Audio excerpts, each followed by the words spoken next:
या ठिकाणी सर्वप्रथम उपस्थित सर्वांचंच मनापासून स्वागत आणि मी सदैव आपल्या सगळ्यांचा ऋणी राहील असं प्रेम आपण सर्वांनी माझ्यावरती केलं।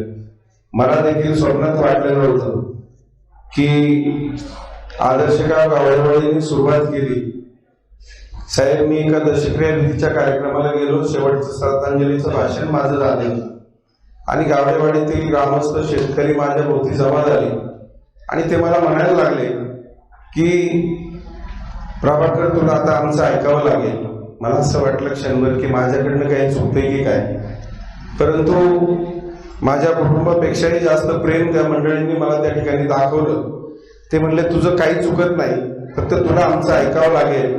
तू आता मोटरसायकलवरनं प्रवास करू नको, तुला आम्ही 4 चाकी गाडी घेऊन द्यायचा निर्णय घेतलेला आहे। गावडेवाडीच्या शेतकऱ्यांनी ग्रामस्थांनी 51,000 रुपयाचा देण्याचा निर्णय त्या ठिकाणी घेतला आणि ज्या दिवशी पैसे जमा झाले असा निरोप मला आणि पैसे न्यायला बोलवलं, त्या दिवशी प्रत्यक्षात 55,555 रुपये गावडेवाडीच्या शेतकऱ्यांनी आणि ग्रामस्थांनी माझ्या हाती सुपूर्द केले। त्यानंतर अनेक गावातून हा मदतीचा ओघ सुरू झाला। लाखनगाव असेल, लाखनगाव सारख्या ठिकाणी देखील मला तिथल्या शेतकऱ्यांनी 45,000 रुपये जमा करून दिले। टावडेवाडीच्या शेतकऱ्यांनी 11,000 रुपये जमा करून दिले। लौकीच्या शेतकऱ्यांनी 11,000 रुपये जमा करून दिले। राजनीच्या शेतकऱ्यांनी दिले। अनेक गावांचं, आता कोणत्या कोणत्या गावाचं नाव घेऊ, अगदी लाखनगाव पासून तर कानशे शिनोली पर्यंत ज्याला जसं वाटतंय तशा पद्धतीनं कोण रस्त्यात आणून मला पैसे देत होतं, कोण लग्नात गेलं तर मला पैसे देत होतं, कोण दशक्रियेच्या ठिकाणी गेलं तर मला पैसे देत होतं। माझ्या शेतकरी भावांनी त्यांच्या कष्टातली घामाची कमाई मला त्या ठिकाणी दिली। साहेब, मला कोणाच्याही दारामध्ये जायची वेळ आली नाही मागायला, दिसेल त्या ठिकाणी लोकांनी मला मदत केली। शेतकऱ्यांनी तर मदत केलीच, पण ज्याच्याकडे गुंठाभर जमीन नाही अशा माझ्या अनेक समाजातल्या गोरगरीब लोकांनी देखील, अनेक जाती धर्मातील लोकांनी, मग त्याच्यामध्ये धनगर असतील, ओबीसी असतील, अनेक जाती धर्मातील, मुस्लिम समाजाचे माझे बांधव आहेत, हरिजन समाजाचे बांधव आहेत, अनेक समाजातील लोकांनी त्यांच्या परीनं 100 रुपयापासून तर शेतकऱ्यांनी हायेस्ट मदत केली 25,000 पर्यंत। म्हणजे आपल्या पोटच्या पोराला देखील आपण 10 रुपये पटकन काढून देत नाही। तुम्ही जे प्रेम मला दाखवलंय, आज 4 चाकी गाडी माझ्यासाठी आपण दिली, पण माझी जबाबदारी आणखीन वाढलेली आहे। तुम्ही सगळ्यांनी अशी साथ मला द्या। पैसा महत्वाचा नाही, परंतु भविष्यामध्ये येणारा काळ खूप वाईट आहे। प्रभू रामचंद्रांच्या समोर साहेब सुरुवात देखील आपली इथंच झाली होती आणि आज देखील हा योगायोग या ठिकाणी येतोय। रामराज्य प्रत्येकाच्या आयुष्यामध्ये आलं पाहिजे।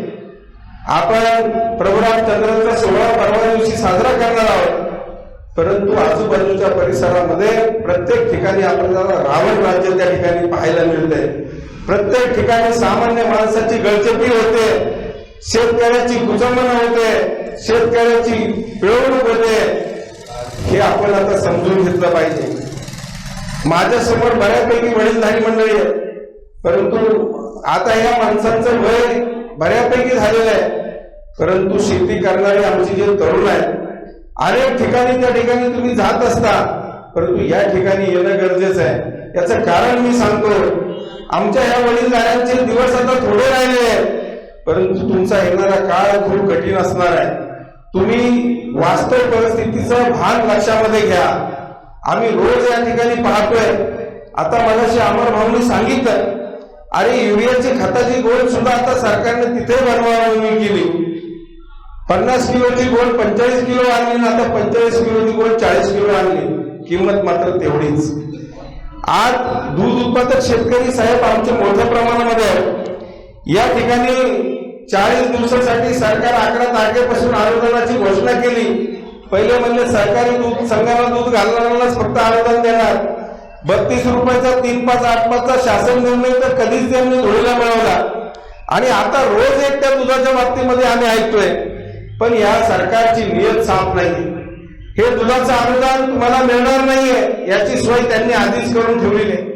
कोरोना फिरणाऱ्या बैलाच्या पुढे गवताची पेंडी जशी बांधली जाते आणि दिवसभर त्या बैलाला फिरवून राबवून घेतलं जातं, परंतु गवताची पेंडी काही त्याला मिळत नाही. अशा पद्धतीने हे सरकार तुमच्याशी वागतंय. अरे त्या ठिकाणी अटी शर्ती अशा आहेत, गाईचं दूध 15 लिटरच्या पुढे असलं नाही पाहिजे, नाही तर तुम्ही अपात्र अनुदानास. त्या ठिकाणी गुणवत्ता तुमची 3.2 फॅट आणि 8.3 SNF पेक्षा 10 दिवसामध्ये 1 पॉईंट जरी कमी आली तरी तुम्ही अपात्र आहे. त्या ठिकाणी ज्या बल्क कूलरला संस्थेला तुम्ही दूध पुरवठा करता त्याची गुणवत्ता 3.5 फॅट आणि 8.5 फॅट पेक्षा जर SNF पेक्षा जर कमी लागली 1 पॉईंट तरी सुद्धा तुम्ही या अनुदानाला अपात्र. पशुखाद्य जे तुम्ही नेताय, एक पगार दाबला त्याच्यातून जातो, पण त्याच्यात किमान 100 रुपये तरी तुमच्या खात्यावर गेले पाहिजे पशुखाद्याची कामं करून, नाहीतर तुम्ही अपात्र अनुदानासाठी. चुकीची माहिती जर तुम्ही भरली तरी तुम्ही अपात्र. एक लक्षात घ्या, एवढ्या अटी शर्ती त्यांनी घालून ठेवलेल्या आहेत, याच्यामध्ये सरकारची नियत साफ नाही. राजू शेट्टी साहेबांच्या नेतृत्वाखाली झालेलं आंदोलन आपल्याला आठवत आहे. स्वतः राजू शेट्टी साहेबांनी गुजरात मधलं सगळं दूध तलासरीला गुजरात आणि महाराष्ट्राच्या बाँड्रीवर बसून त्या ठिकाणी आणून धरलं होतं. 40 टँकर लाईनीत उभे होते, पण हिंमत झाली नाही महाराष्ट्रामध्ये दूध घेऊन यायची. कर्नाटकचं दूध पण येऊ शकत नाही. कोल्हापूर सांगली हा स्वाभिमानीचा भाले किल्ला आहे, तिथून तिकडचे टँकर येऊ शकत नव्हते. पण त्यावेळेला पहिले अनुदानाचे 5 रुपये वाढून शेतकऱ्याला खाली दिल्यानंतरच सरकार यांना अनुदान देणार होतं. पहिले 3 महिने लिटरला 5 रुपयाचं अनुदान सरकारने सगळ्या शेतकऱ्यांना त्या ठिकाणी मिळवून दिलं. आपल्या आंदोलनामुळे मिळालं आणि 3 रुपये परत 2 महिन्यासाठी त्या ठिकाणी मिळालं. त्या ठिकाणी कुठलीही अटी शर्ती आपण त्या ठिकाणी घालू दिल्या नाही आणि सगळ्या शेतकऱ्यांना त्याचा फायदा मिळवून दिला. मग आता सरकार या पद्धतीने का वागतंय? दुधाचा विषय मी प्रामुख्याने का घेतोय? कारण माझ्या समोर बसलेले बऱ्यापैकी दूध उत्पादक शेतकरी त्यांचं पोटपाणी त्याच्यावर आहे. त्यामुळे प्रत्येक ठिकाणी सरकार आपली फसवणूक करतंय, लबाडी करतंय. 2,000 रुपये मोदींचे घ्या, आता राज्य सरकारचे 2,000 रुपये घ्या. अरे आम्हाला भिकेची गरज नाही. आम्ही अनेक वर्षापासून मागतोय की आमच्या कष्टाचं आम्हाला द्या. प्रत्येक वस्तूची किंमत त्याचा उत्पादन खर्च काढून त्याचा नफा धरून त्या ठिकाणी ती वस्तू विकली जाते.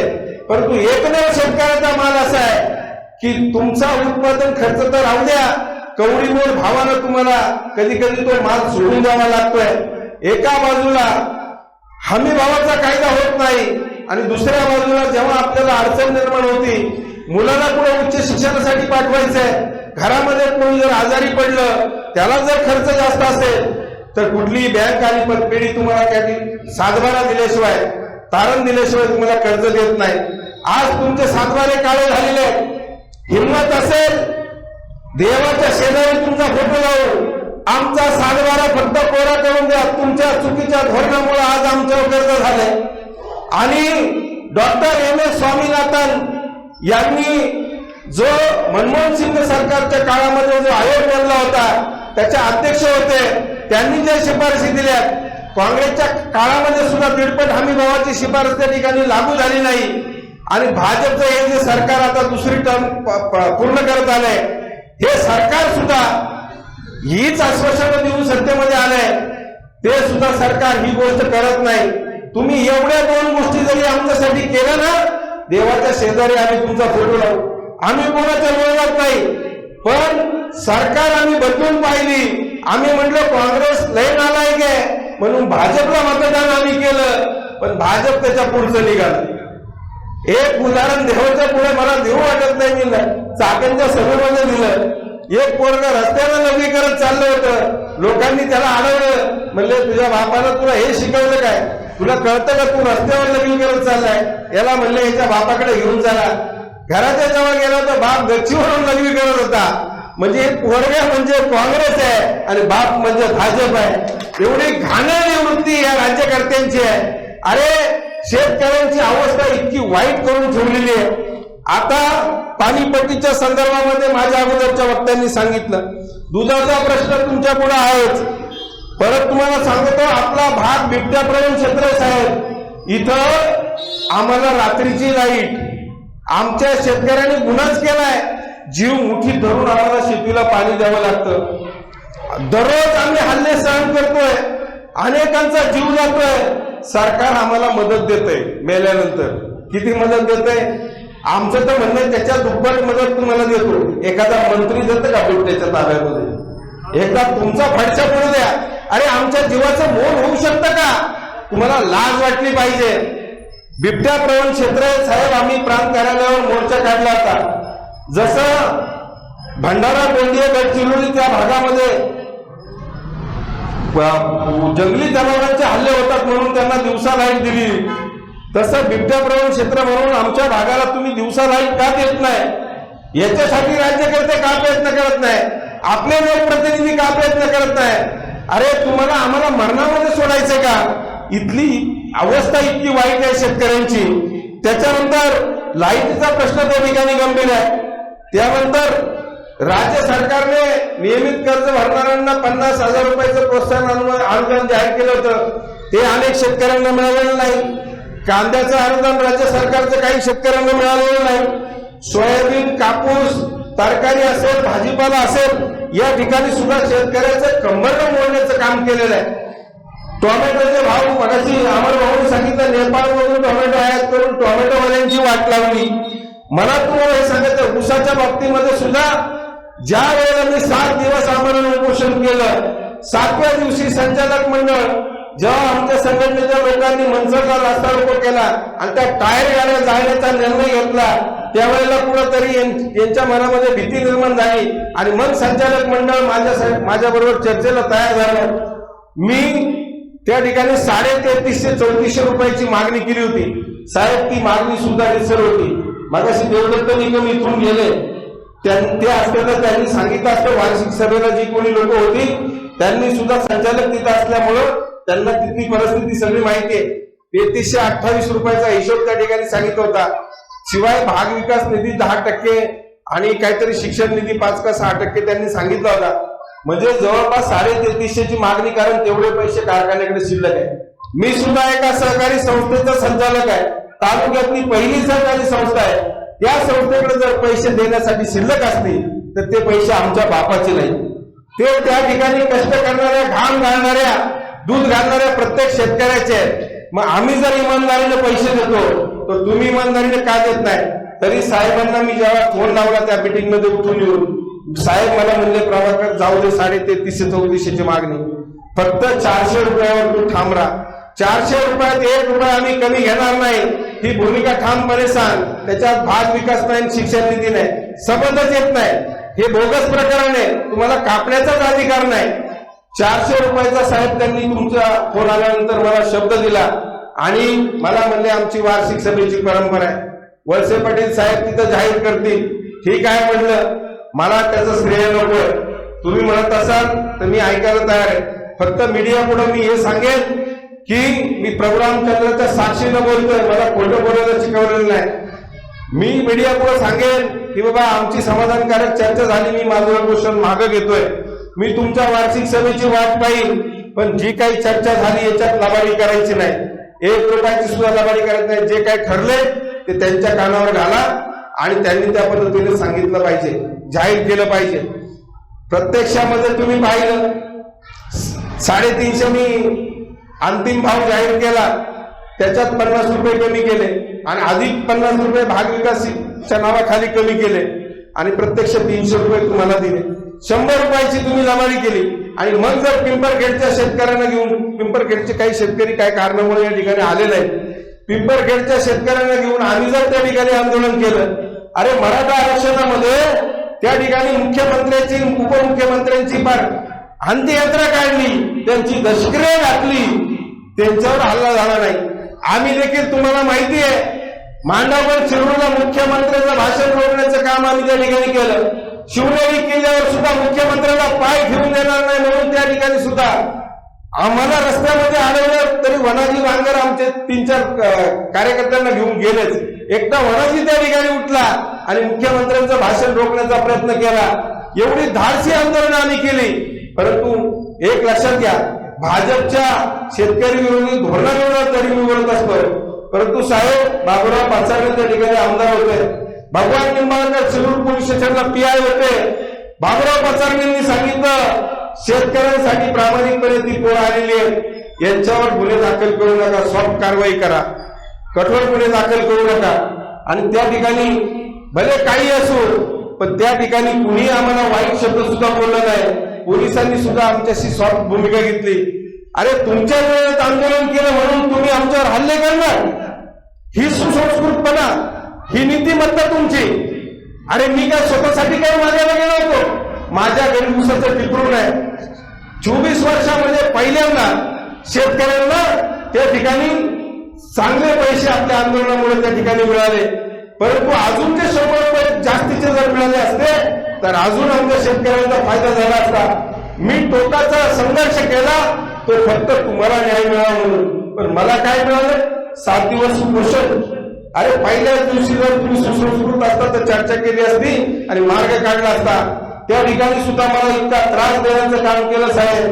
माझा बनावट व्हिडिओ व्हायरल केला, आता त्याची चौकशी सुद्धा आलेली आहे. माझी मानहानी केल्याची मी आपल्यासारख्या पोर्टलवर माझ्या मिसेसनी तक्रार दाखल केलेली आहे. मी यांना रेकॉर्डवरती घेतलेलं आहे सगळ्यांना, यांना मी सोडणार नाही साहेब. मी माझ्यावर हल्ला केला तर आपल्या संघटनेत काही कमी माणसं नाही, एका दिवसात त्यांचं होत्याचं नव्हतं करून टाकू. पण आम्ही कायद्याचा आदर करणारी माणसं आहे. दादागिरी गुंडगिरी करून आम्हाला काही गोष्टी करायच्या नाही. हा देश कायद्यावर चालतो, म्हणून मी कायद्याचा सन्मान करणारा, आदर करणारा कार्यकर्ता आहे आणि कायद्याने तुम्हाला धडा शिकवणार आहे. म्हणून शेतकऱ्यांची अवस्था दिवसेंदिवस अत्यंत वाईट होत चाललेली आहे. हे सगळे प्रश्न मी का तुमच्या समोर मांडले? आम्ही हे सगळं का करतोय? मी सुद्धा सुखानं आयुष्य जगू शकतो, आनंदानं आयुष्य जगू शकतो, पण तुमचं दुःख मला पावत नाही.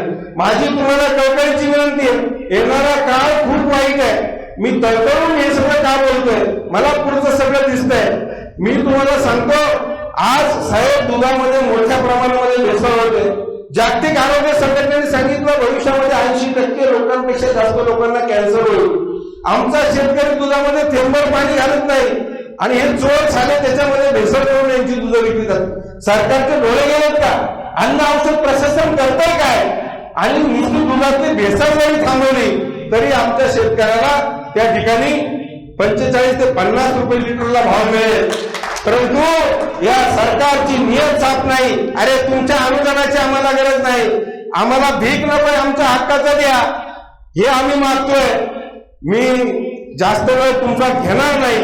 ज्या ज्या सगळ्या मंडळींनी माझ्यावरती प्रेम दाखवून मला अगदी 100 रुपयापासून 25,000पर्यंत ज्या ठिकाणी मदत केली, गावागावातनं काही गावांनी 55,000 45,000 जशी जशी इच्छाशक्ती तशी सगळ्यांनी मदत केली. मी आज या ठिकाणी मला सगळ्यांचे आभार मानायचे होते, परंतु कोणाचं नाव चुकून राहील त्याच्यामुळं आपण सगळेच माझ्या दृष्टीनं आदरणीय आहात. तुमच्या सगळ्यांचे ऋण माझ्यावरती आहेत. माझ्यावरती तुम्ही सगळ्यांनी प्रेम दाखवलं. अरे यांनी माझ्यावरती हल्ला केला तेव्हा माझ्या कुटुंबावर काय वेळ आली, मी काय भोगले साहेब. मला अजूनही ती गोष्ट आठवते.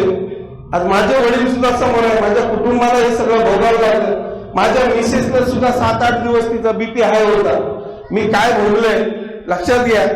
मी हे सगळं सहन करतोय फक्त तुमच्यासाठी करतोय. पण ज्या आरामखोरांनी हे कृत्य केले त्याचे पुरावे सुद्धा माझ्याकडे आहेत. त्यांना याची फळं भोगावी लागतील. लक्षात ठेवा, समाजामध्ये नीतिमत्तेच्या गप्पा मारतात आणि एका सर्वसामान्य शेतकऱ्यावर अशा पद्धतीने वेळ आणता. तुम्हाला नैतिक अधिकार नाही तो समाजामध्ये येण्याचा आणि बोलण्याचा. आपण सर्वांनी अशा संकट काळी माझ्यावरती प्रेम दाखवलं साहेब. त्यावेळेला माझ्या गावाला सुद्धा गाव बंद ठेवलं होतं. अनेक तालुक्यातून गावातून सगळीकडून लोक आली. मनसरमध्ये मोठी निषेध सभा झाली. आदल्या दिवशी सुद्धा माझ्या गावामध्ये नुसतं अनाउन्समेंट केली स्पीकरवरनं, तरी 400-500 माणसं जमा झाली आणि त्या ठिकाणी सुद्धा निषेध सभा झाली. अनेक लोक, दृश्य अदृश्य लोक, आज या ठिकाणी जरी काही लोक आली नसली तरी अनेक लोक माझ्यावरती प्रेम करतात. आणि मी तुम्हाला प्रभू रामचंद्राच्या साक्षीने त्यावेळेला सांगितलं होतं, मला कुठल्या पक्षाची गरज नाही आणि मी कुठल्या पक्षात पण जाणार नाही. शेवटपर्यंत मी शेतकऱ्यांसाठी, गोरगरिबांसाठी मी शपथ खाल्लेली आहे. शेवटपर्यंत संघर्ष करणार आहे साहेब. हा बिल्ला मी त्या दिवशी पण सांगितलं, तुमच्या हाताने लावलाय. माझा शेवट सुद्धा याच बिल्ल्याने होईल, माझी अंत्ययात्रा सुद्धा हाच बिल्ला लावून जाईल. मी तुमच्याशी प्रामाणिक राहील, कधी बेईमानी करणार नाही. या महाराष्ट्राचं राजकारण ज्या छत्रपती शिवाजी महाराजांचा आदर्श आहे आम्ही पाहतो. अरे लाज वाटते आम्हाला, लाज. या महाराष्ट्राची मान शर्मेनं खाली घालवली तुम्ही. किती घाणेरड्या पातळीवर तुम्ही आलेले आहात. अरे तुम्हाला जनतेची सेवा करायला दिले की ह्या गोष्टी करायला दिले? तुम्हाला लाज वाटली पाहिजे. आम्ही तुमचा आदर्श घेतला पाहिजे. काय आदर्श घ्यायचा लोकांनी तुमचा? टीव्ही लावली तर बघावंसं वाटत नाही, एवढे नालायक लोक झालेले आहेत. त्याच्यामुळं एक गोष्ट लक्षात घ्या, मी फार तळतळून बोलतोय. तुम्ही जर सावधगिरीनं वागले नाही आणि ही तुम्हाला वेगळ्या विषयाकडे घेऊन जातायत, तुम्हाला डायव्हर्ट करतायत. आपण एवढे भोळे आहोत, काल काय खाल्लेलं आपल्याला आठवत नाही, म्हणून तुम्हाला इथून पुढे खूप सावध राहावं लागेल. नाहीतर बाबांनो तुमची वाट लागली म्हणून समजा. तुमची लागली, तुमच्या पुढच्या पिढ्यांचं तर काय होईल मला सांगता येत नाही. आज राजू शेट्टी साहेबांचं नेतृत्व मी का निवडलं? मी साहेबांचं सगळं जीवनपट पाहिलंय. आज त्यांना काय गरज आहे सगळं आटापिटा करायची? मला सांगा ना. आज साहेबांच्या बाबतीमध्ये त्यांच्यावर सुद्धा हल्ले झालेले. साहेब 22 तासानंतर शुद्धीवर आलेले. तुम्ही त्यांचं जीवनचरित्र बघा. मी उगाच कोणालाही नेता म्हणायला मोकळा नाही. मी खूप हे सगळे राजकारण्यांच्या भानगडी बघितल्या आणि खूप विचारपूर्वक निर्णय करून राजू शेट्टी साहेबांच्या नेतृत्वात गेले. साहेबांच्या लाठीचार्ज झाला तेव्हा गुडघ्यावरती काठी बसली, गुडघ्याच्या वाटीचे 3 तुकडे झालेले. अनेक गोष्टी त्यांनी सहन केलेल्या आहेत. त्यामुळं असं नेतृत्व मी का निवडलं तर मी तुम्हाला सांगतो, आम्हाला प्रामाणिकपणे तुमच्यासाठी काम करायचंय. राजकारण आमच्यासाठी दुय्यम बाब आहे, परंतु पहिले तुम्ही आमच्यासाठी महत्वाचे. म्हणून मी अधिकचा वेळ घेणार नाही. आपण सर्वांनी जे माझ्यावर बरोबर प्रेम केलं, मी सदैव आपला ऋणी राहील. मनापासून आपल्या सगळ्यांचं स्वागत करतो. आपण सगळे आलात, मनापासून आपला राहील. जय हिंद, जय महाराष्ट्र.